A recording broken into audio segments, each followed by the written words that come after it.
Bharat Ratna ఇవ్వడంపై Adilabad BJP MLA Payal Shankar హర్షం వ్యక్తం చేశారు.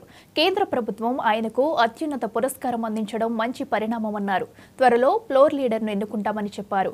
కేఆర్ఎంబీ మీద ప్రభుత్వాలు చేస్తున్న విమర్శల్లో పసలేదంటున్న పాయల్ శంకర్తో మా ప్రతినిధి నాగార్జున ఫేస్ టు ఫేస్.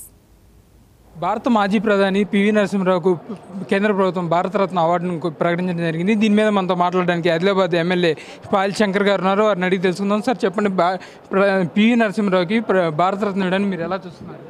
నిజంగా ఇది తెలంగాణ ప్రజలంతా కూడా ఈరోజు చాలా సంతోషకరమైనటువంటి దినం.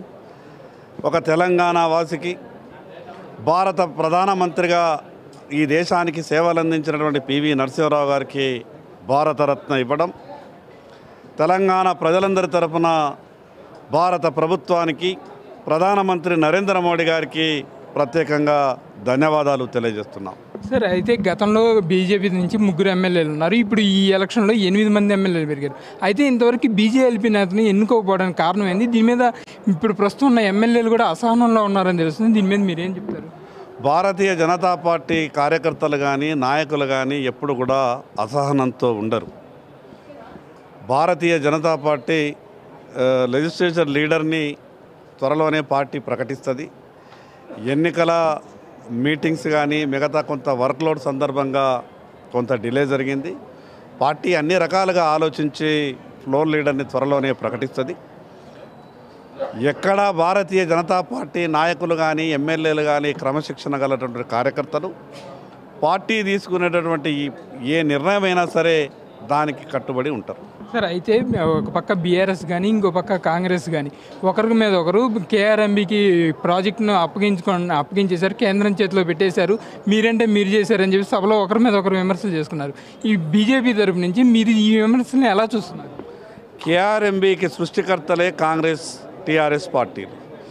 2014లో ఏపీ రీఆర్గనైజేషన్ బిల్లులో ఆ రోజు కేఆర్ఎంబీ అనే ప్రస్తావన వచ్చినప్పుడు ముసాయిదా తయారు చేసినటువంటి కేంద్ర ప్రభుత్వంలో ఉన్నటువంటి కాంగ్రెస్ పార్టీ పెద్దలు కానీ అదేవిధంగా టీఆర్ఎస్ పార్టీ నుంచి ప్రాతినిధ్యం వహించినటువంటి ఆ రోజు ఎంపీగా మాజీ ముఖ్యమంత్రి కల్వకుంట్ల చంద్రశేఖరరావు గారు కానీ బిల్లులో పెట్టినటువంటి అంశం విషయం ఆ రోజు ఎందుకు మాట్లాడలేదు?